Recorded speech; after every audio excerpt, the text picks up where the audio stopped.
ambil bola itu Tony.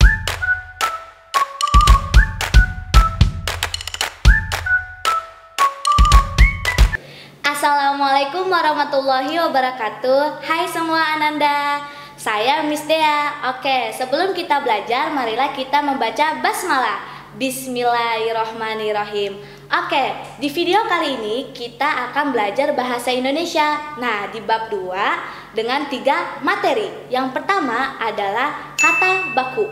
Yang kedua adalah kalimat perintah. Yang ketiga adalah kalimat efektif. Nah, di 3 ini Miss akan bahas ya. Yang pertama adalah kata baku. Nah, kata baku itu apa sih Miss Dea? Oke, kata baku adalah kata yang sesuai dengan pedoman bahasa yang telah ditentukan, atau kata yang benar ejaannya dan penulisannya sesuai Kamus Besar Bahasa Indonesia. Nah, kapan sih kita menggunakan kata baku? Nah, kata baku itu digunakan ketika kita mengerjakan tugas, laporan, atau undangan resminya. Nah, kata baku ini tidak hanya secara tulis, melainkan secara lisan. Nah, biasanya kata baku ini kita gunakan ketika kita berbicara kepada orang yang lebih tua terhadap kita. Contohnya, ibu guru, terus orang tua, dan lain sebagainya. Oke, sudah paham di kata baku ini? Oke, jika sudah paham, kita lanjut ke pembahasan yang kedua. Nah, pembahasan kedua ini adalah kalimat perintah. Nah, kalimat perintah itu apa sih Miss Dea?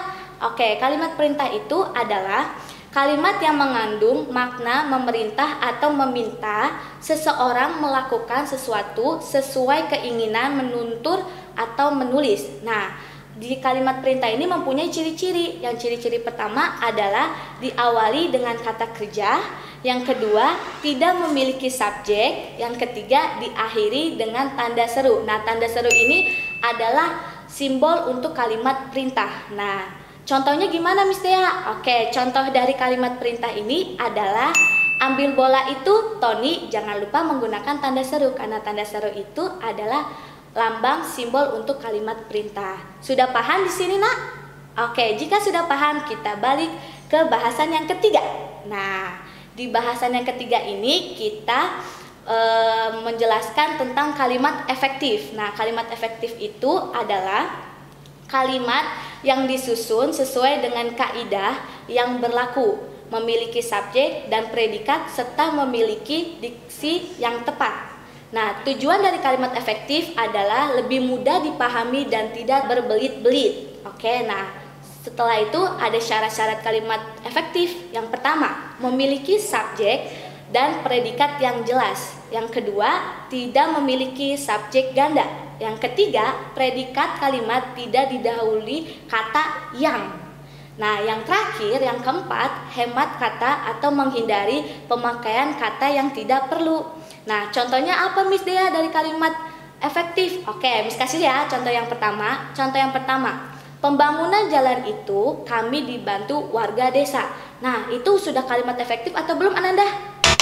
Nah, belum kan? Jadi Miss ganti ya menjadi kalimat efektif.